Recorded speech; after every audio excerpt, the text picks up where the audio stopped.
नमस्कार। तो चलिए आज चलते हैं प्राचीन भारत के एक ऐसे दौर में जिसने इतिहास का रुख ही मोड़ दिया, महाजनपद काल। ये वो वक्त था जब सिर्फ एक धातु की खोज ने छोटे छोटे कबीलों को बड़े बड़े राज्यों में बदल दिया और हिंदुस्तान के पहले साम्राज्य की नींव रखी। आइए इस जबरदस्त कहानी को समझते हैं। अब सवाल ये है कि इतना बड़ा बदलाव आखिर हुआ कैसे? इस पूरी क्रांति की शुरुआत हुई एक टेक्नोलॉजी से। 6ठी शताब्दी ईसा पूर्व के आसपास पूर्वी उत्तर प्रदेश और पश्चिमी बिहार में लोहे का इस्तेमाल बड़े पैमाने पर शुरू हुआ। और बस इसी एक चीज ने समाज को हमेशा हमेशा के लिए बदल कर रख दिया। अब देखिए, लोहे का असर दो तरफा था। एक तरफ तो इससे बने मजबूत और खतरनाक हथियारों ने एक ताकतवर वॉरियर क्लास यानी योद्धा वर्ग को जन्म दिया। वहीं दूसरी तरफ लोहे के बने हल और औजारों से खेती में जैसे क्रांति आ गई। पैदावार इतनी बढ़ी कि सरप्लस अनाज जमा होने लगा और इसी अतिरिक्त अनाज ने राजाओं को बड़ी बड़ी सेनाएं और एडमिनिस्ट्रेशन चलाने की ताकत दी। तो ठीक है, अनाज ज्यादा हो गया, सेना ताकतवर हो गई, पर इससे समाज कैसे बदला? असल सवाल तो यही है। और इसका जवाब छिपा है पॉलिटिक्स के विकास में। लोगों की जो पहचान थी ना, वो अब अपने छोटे छोटे कबीलों से हटकर बड़े और ऑर्गेनाइज्ड राज्यों से जुड़ने लगी थी।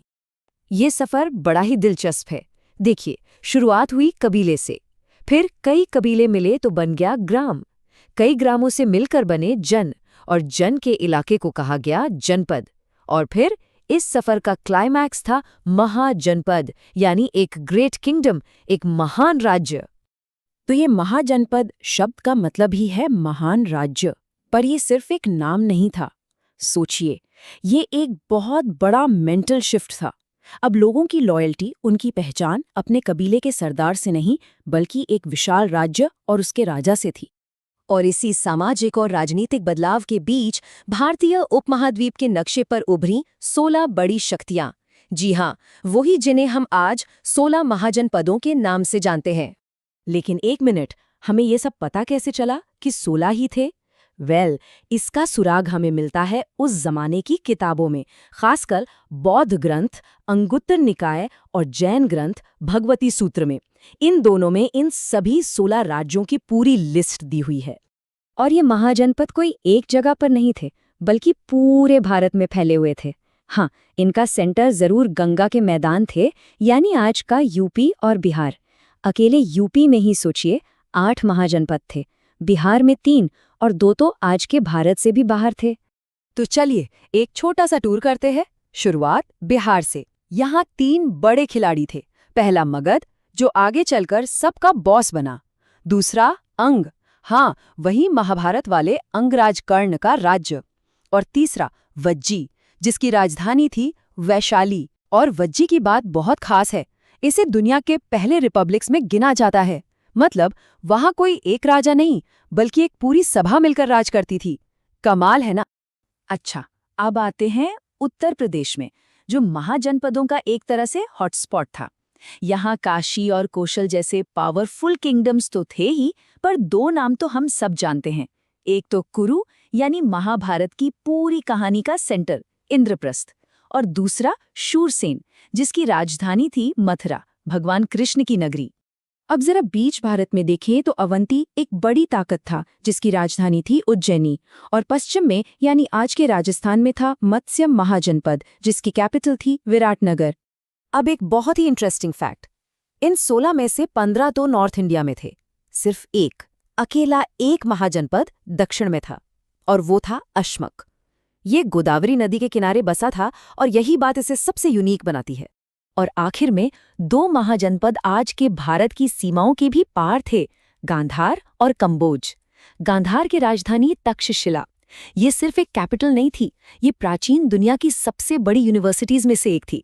सोचिए, दुनिया भर से लोग यहाँ ज्ञान हासिल करने आते थे। तो ये थे 16 महाजनपद, सब अपने अपने इलाके के सिकंदर। लेकिन जैसा कि हमेशा होता है, इस रेस में एक विनर निकला, एक ऐसा राज्य जिसने बाकियों को पीछे छोड़ा और भारत के पहले साम्राज्य की कहानी लिखी, और उसका नाम था मगध। तो सवाल उठता है कि भाई मगध ही क्यों? बाकियों में क्या कमी थी? इसके पीछे कई वजहें थी। एक तो गंगा के मैदान की उपजाऊ जमीन, मतलब पैसे की कमी नहीं। फिर झारखंड की खानों से मिला लोहा और तांबा, मतलब हथियारों की कमी नहीं। ऊपर से इसकी लोकेशन भी काफी सेफ थी।